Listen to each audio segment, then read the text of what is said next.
Hello students, तो welcome to next lecture of synopsis series. इस video में हम लोग डिस्कस करेंगे synopsis of chapter thermodynamics.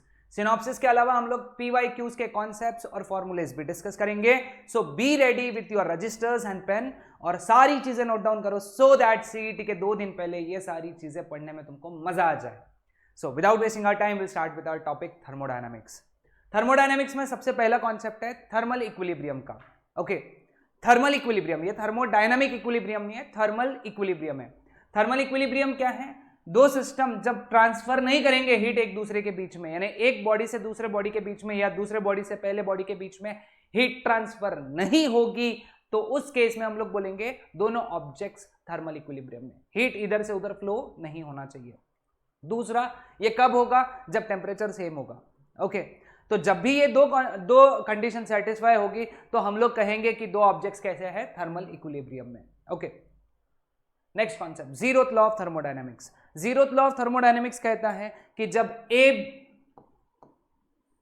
A system सी के साथ में थर्मल इक्विलिब्रियम में, जब बी सिस्टम सी के साथ में थर्मल इक्विलिब्रियम में है, तो जीरोथ लॉ कहेगा कि ये दोनों सिस्टम्स भी थर्मल इक्विलिब्रियम में। T stand for thermal equilibrium, है ना। ए सी के साथ में थर्मल इक्विलिब्रियम में है, बी सी के साथ में थर्मल इक्विलिब्रियम में, इसलिए ए और बी दोनों भी क्या है? थर्मल इक्विलिब्रियम में। ओके, तो ये था second zeroth law of thermodynamics. Significance, significance क्या है? सबसे पहला कि अगर दो ऑब्जेक्ट्स थर्मल इक्विलिब्रियम में तो दोनों का टेम्परेचर सेम है, तो यही चीज को हम लोग यूज करके हम लोग थर्मोमीटर्स डिजाइन करते हैं। So working of thermometer is based on zeroth law of thermodynamics. ये एमसीक्यू क्वेश्चन आ सकता है ना, नोट डाउन करके रख लो। Working of thermometer is based on which law of thermodynamics? Zeroth law. Okay, दूसरा, टेम्परेचर का भी जो डेफिनेशन है कि कोई भी ऑब्जेक्ट का टेम्परेचर कैसे डिफाइन होता है, वो बेसिस है उसका zeroth law of thermodynamics. So temperature is defined on the basis of which law of thermodynamics? Zeroth law of thermodynamics. Okay. Thermometry. Thermometry क्या है? Thermometry is the branch of thermodynamics which deals with the measurement of temperature, है ना, जहां पे हम लोग temperature measure करेंगे। Temperature measure करने के कितने स्केल होते हैं? 3 स्केल होते हैं। एक होता है स्केल्स ऑफ टेम्परेचर, पहला होता है डिग्री सेल्सियस स्केल, सॉरी जिसको हम लोग सेल्सियस स्केल लिखते हैं, लिख लो। दूसरा होता है फ़ारेनहाइट स्केल,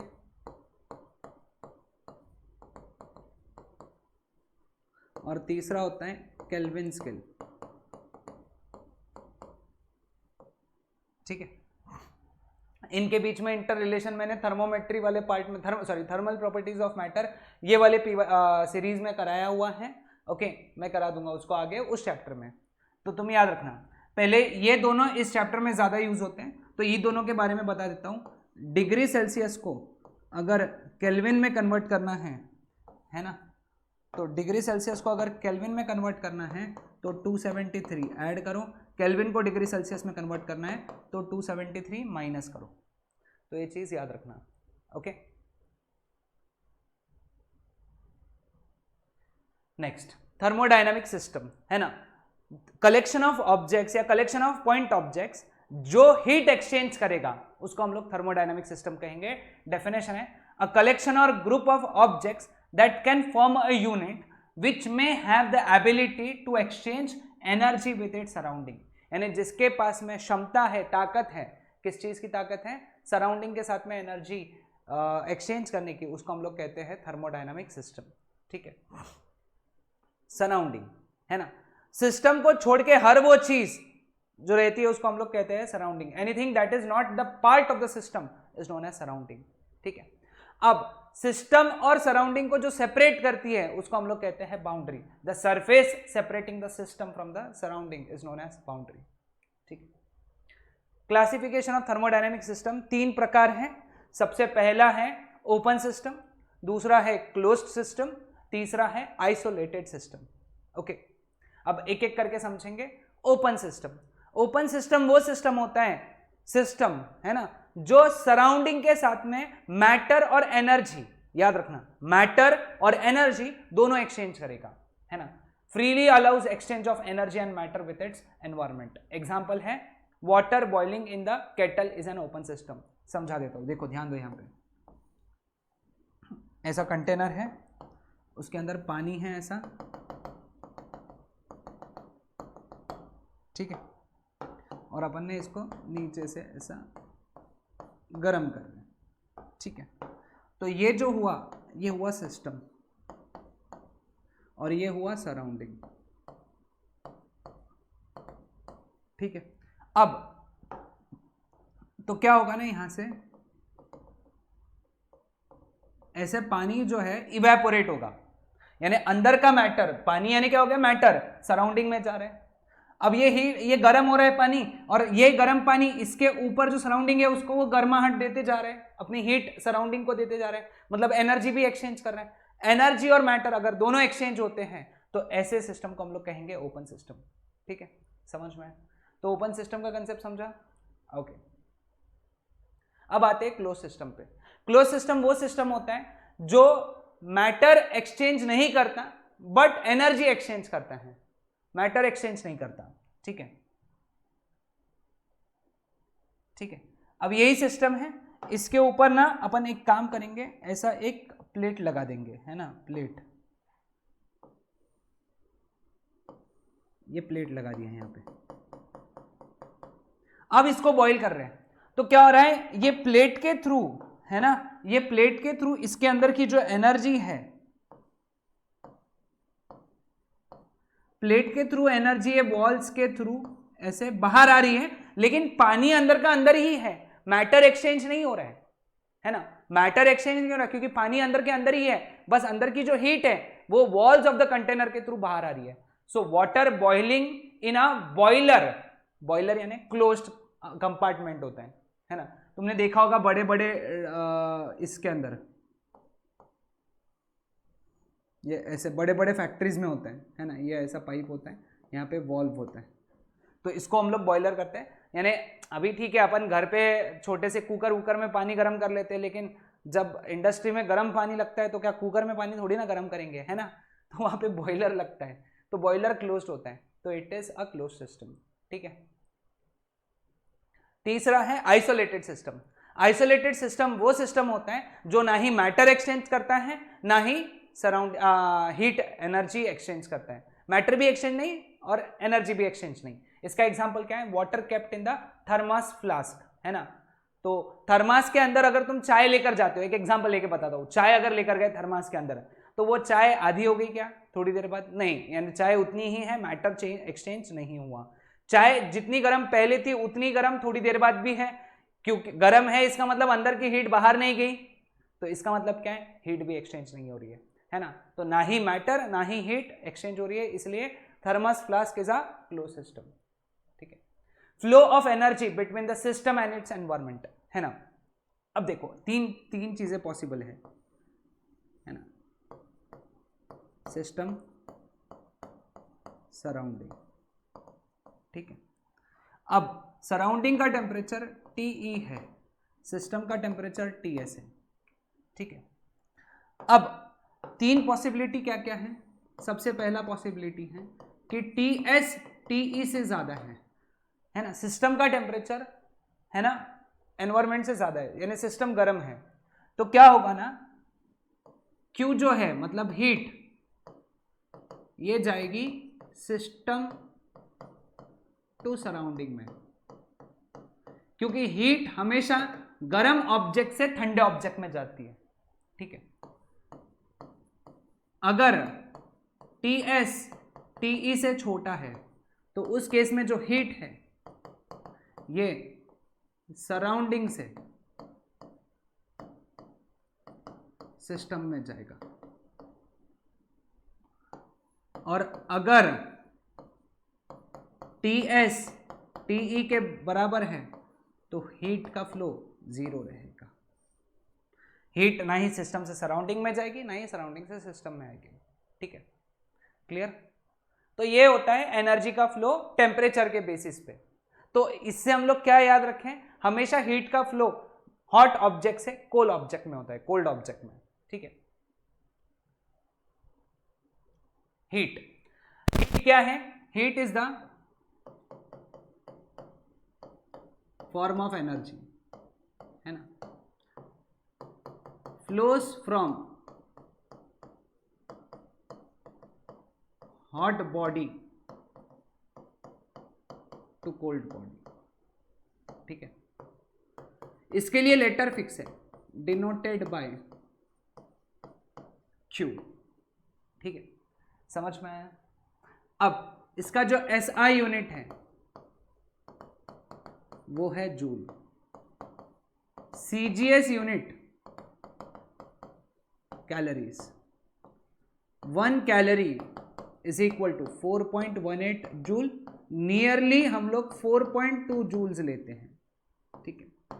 और डायमेंशन जो एनर्जी के हैं m1 L2 T-2, ये बातें याद रखना हीट के लिए, ठीक है। Internal energy of the system, है ना, इंटरनल एनर्जी यानी क्या? इंटरनल एनर्जी यानी energy associated with the random disordered motion of the molecules is known as internal energy of the system, okay. याद रखो, denoted by small U, sorry denoted by capital U. Formula याद रखो इसका, NCVT, है ना, NCVT, है ना, depends on temperature, depends on temperature, है ना, ऑटोमिसिटी यानी मोनोऑटोमिक है, डायऑटोमिक है, ट्राइऑटोमिक है, और तीसरा नंबर ऑफ मोल्स, ठीक है, क्लियर? तो ये याद रखना, ये फॉर्मूला भी याद रखना। इसके लिए भी एसआई यूनिट सीजीएस यूनिट वही है जो हीट के थे, तो वो वापस नहीं लिखूंगा, है ना। चेंज इन इंटरनल एनर्जी, है ना, तो जब भी temperature changes U changes, internal energy change होगा, ठीक है। Change in internal energy delta U that is equal to NCV delta T, ये फॉर्मूला रहेगा, क्योंकि U is equal to NCV T है, तो delta U is equal to NCV delta T रहेगा, है ना, क्लियर? इसके बारे में भी बाकी चीजें हमको बोलने की जरूरत नहीं है। हाँ, चेंज इन इंटरनल एनर्जी, अब अगर टेम्परेचर कांस्टेंट है तो डेल्टा टी कितना रहेगा? 0, डेल्टा टी 0, इसलिए डेल्टा यू भी क्या रहेगा? 0। तो अगर टेम्परेचर कांस्टेंट है तो इंटरनल एनर्जी में कोई चेंज नहीं होता है, इंटरनल एनर्जी रिमेन्स कांस्टेंट,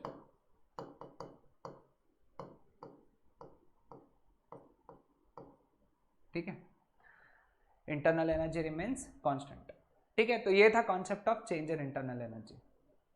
तीसरा, work done by the system, है ना, जब भी ये ऐसा एक सिलेंडर है, इसके अंदर ये पिस्टन है ना, ये जो चीज है इस चीज को हम लोग पिस्टन कहते हैं, ठीक है, और इसके अंदर जो गैस है उसको हम लोग सिस्टम कहते हैं। जब भी सिस्टम एक्सपांड या कॉन्ट्रैक्ट होता है, जब भी सिस्टम होगा एक्सपांड या फिर कॉन्ट्रैक्ट, तो तब भी क्या होगा? वर्क, ठीक है, तब भी क्या होगा? वर्क, है ना। याद रखो, जब सिस्टम क्या होगा? एक्सपांड, एक्सपांड मतलब वॉल्यूम इंक्रीजेस, तो उस केस में work done by the system बोलेंगे, ठीक है, work done by the system, और ये वर्क को हम लोग पॉजिटिव लेंगे, ठीक है। जो कन्वेंशन मैं लिख के दे रहा हूं ये फिजिक्स में यूज होता है, केमिस्ट्री का हो सकता है अलग भी हो, तो फिजिक्स के लिए ये याद रखना, है ना। जब भी सिस्टम क्या होगा? कॉन्ट्रैक्ट, यानी पिस्टन नीचे आएगा, नीचे आएगा तो वॉल्यूम डिक्रीज होगा, तो अब हम लोग बोलेंगे work is done on the system, है ना, और वर्क डन रहेगा नेगेटिव, ठीक है, वर्क डन नेगेटिव रहेगा, है ना। वर्क डन का formula integration P D V V I to V F, है ना, integration P D V V I to V F. उसमें भी अगर वॉल्यूम कांस्टेंट है तो डीवी कितना रहेगा 0, वर्क डन भी कितना रहेगा 0। ये याद रखना एमसीक्यू के लिए बहुत इंपॉर्टेंट है। वॉल्यूम कांस्टेंट, वॉल्यूम चेंज नहीं हो रहा है तो change in volume 0 and work done भी 0, ठीक है। मैकेनिकल इक्विवेलेंट ऑफ हीट, है ना।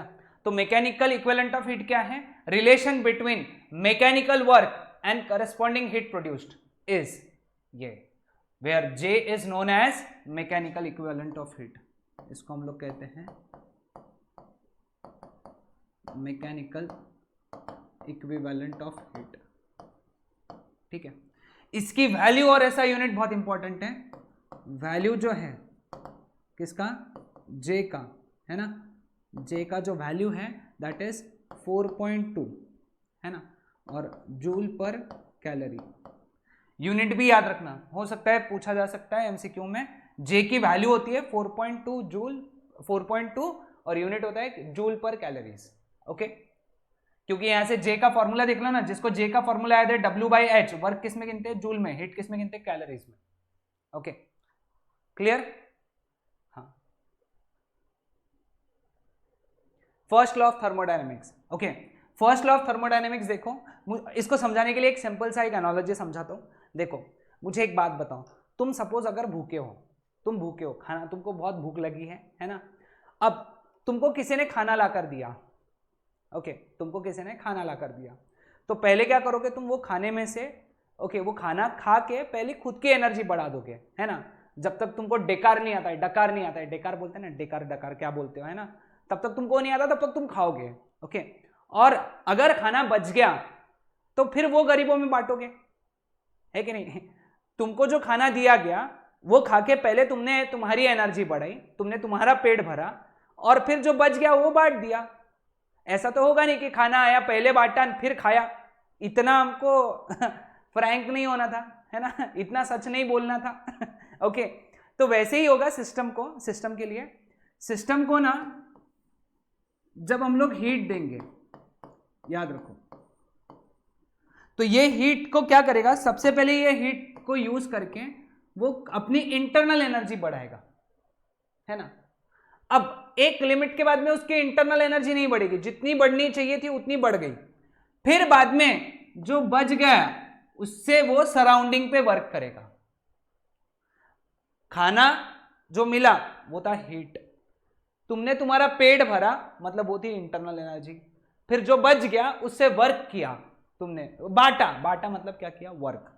तो यहां से एक इक्वेशन बनता है फर्स्ट लॉ ऑफ थर्मोडायनामिक्स का कि Q जो है ये डेल्टा U प्लस W के बराबर है। So this is first law of thermodynamics, very simple, बहुत सिंपल, ठीक है। जितनी भी हीट दी गई पहले उससे इंटरनल एनर्जी बढ़ी, फिर अगर सपोज हीट बच गई, हीट देने के बाद में इंटरनल एनर्जी बढ़ने के बाद में हीट बच गई तो उससे होगा वर्क, ठीक है। सबसे इंपॉर्टेंट है इसमें साइन कन्वेंशन, ठीक है, साइन कन्वेंशन सबसे ज्यादा इंपॉर्टेंट, क्योंकि अगर ये गलत हो गया या ये याद नहीं रहा तो फिर क्वेश्चन सही होगा ही नहीं, ओके, चांसेस ही नहीं है सही होने के। क्यू पॉजिटिव कब लेना, है ना, क्यू की वैल्यू पॉजिटिव कब लेना, जब heat is supplied to the system, या फिर heat is absorbed by the system. यानी सिस्टम ने जब हीट ली या सिस्टम को अगर हीट दी गई तो क्यू पॉजिटिव लो, और क्यू निगेटिव कब लेना, जब heat is released by the system, ठीक है। अब delta U, delta U positive कब लेना, जब internal energy increases, internal energy increases, और डेल्टा यू निगेटिव कब लेना, जब इंटरनल एनर्जी डिक्रीजेस, है ना। जब इंटरनल एनर्जी डिक्रीज बोला है तो डायरेक्ट डेल्टा यू की वैल्यू निगेटिव ले लेना, ठीक है।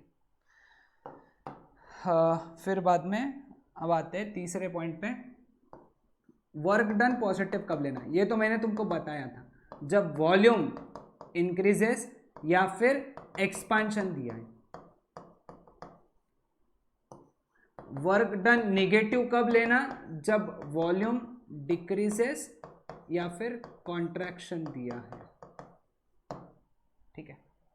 तो ये था फर्स्ट लॉ ऑफ थर्मोडायनेमिक्स के बारे में, इतनी सभी चीजें तुमको याद रखना है, ठीक है। State variable of the system. State variable क्या होते हैं? State variable are those measurable और ऑब्जर्वेबल कैरेक्टरिस्टिक और प्रॉपर्टी ऑफ सिस्टम, है ना। System when the system remains in equilibrium, है ना।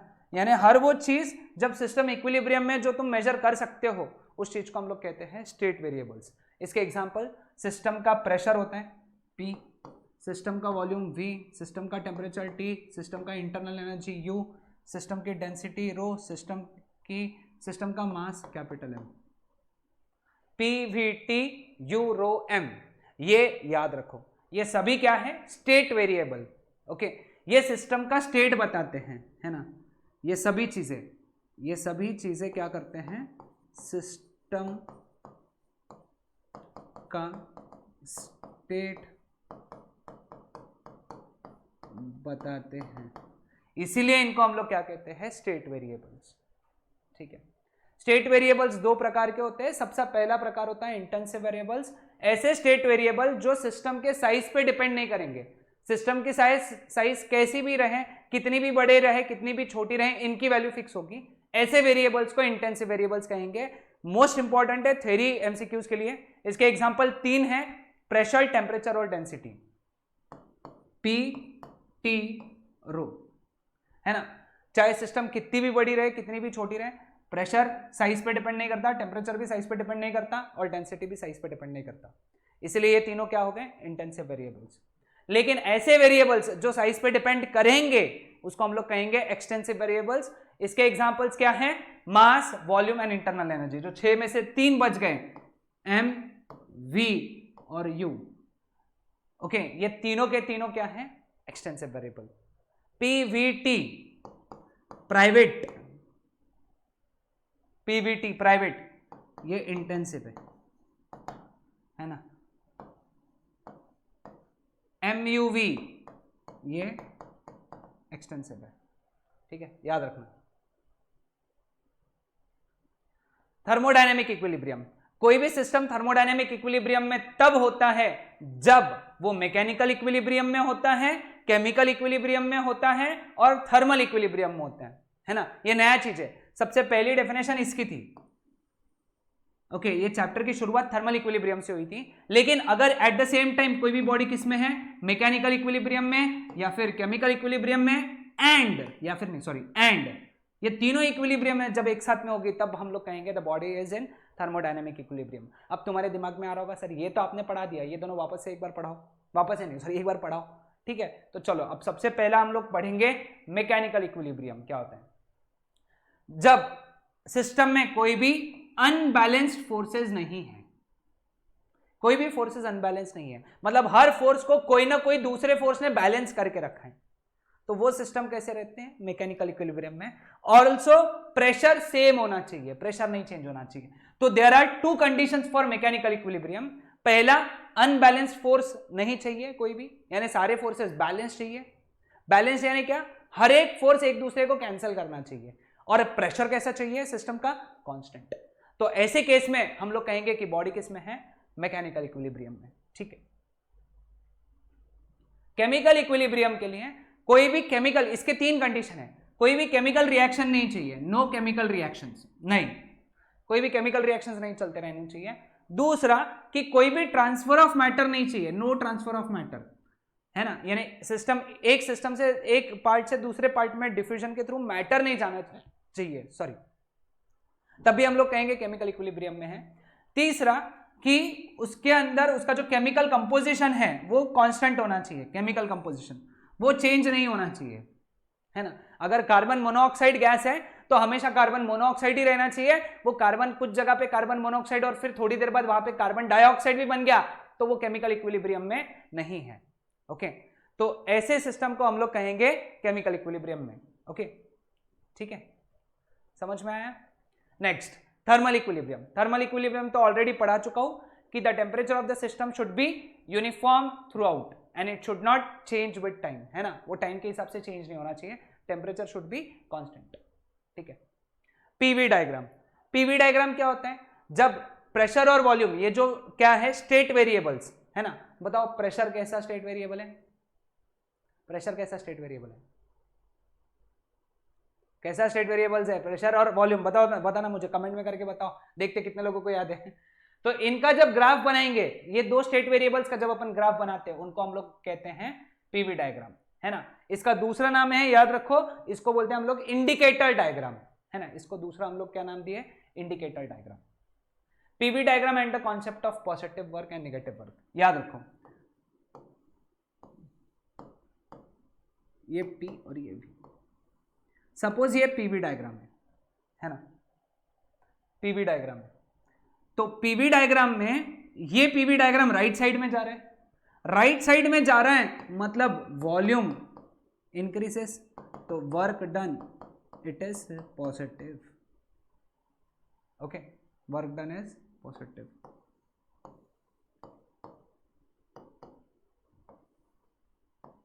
ऐसा पीवी डायग्राम है, यानी ऐसी प्रोसेस ऐसी हो रही है, प्रोसेस आगे बढ़ाऊंगा तो यानी इधर ये सिस्टम, ये प्रोसेस में वॉल्यूम डिक्रीजेस, वॉल्यूम डिक्रीजेस तो वर्क डन जो रहेगा ये रहेगा नेगेटिव। वर्क डन कैसा रहेगा? नेगेटिव, है ना। एक और इंपॉर्टेंट बात है ना, work done is equal to area under PV graph, है ना। ये मोस्ट इंपॉर्टेंट याद रखना, ठीक है। तो इस केस में अगर मैं सपोज ये निकाल लेता हूं एरिया, तो ये रिप्रेजेंट करेगा वर्क। इस केस में भी सेम, अगर मैं ये एरिया निकाल लेता हूं तो इस केस में भी ये क्या रिप्रेजेंट करेगा? इस प्रोसेस का वर्क, ठीक है। एक और चीज ध्यान में रखो,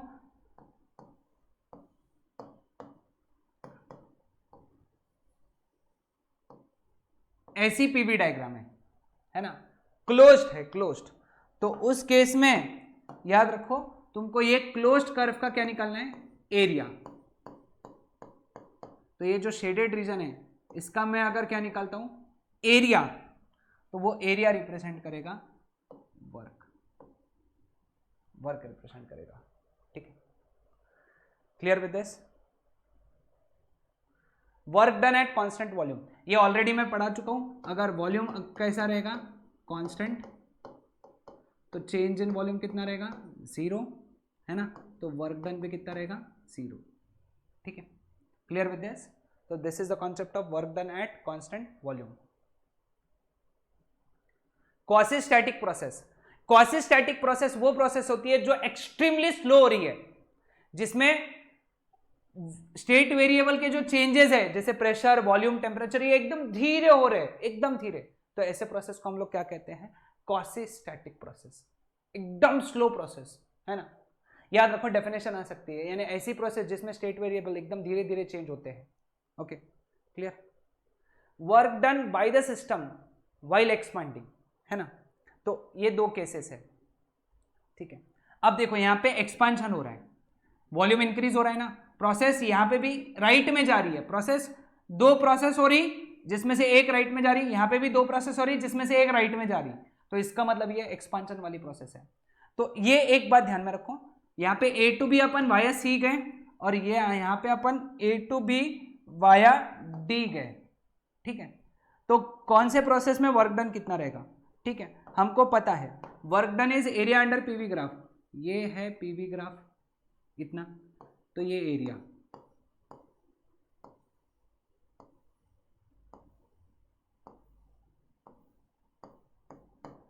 तो ये जो एरिया है, this area that is equal to work. ठीक है, अब इसमें ये वाला जो एरिया है,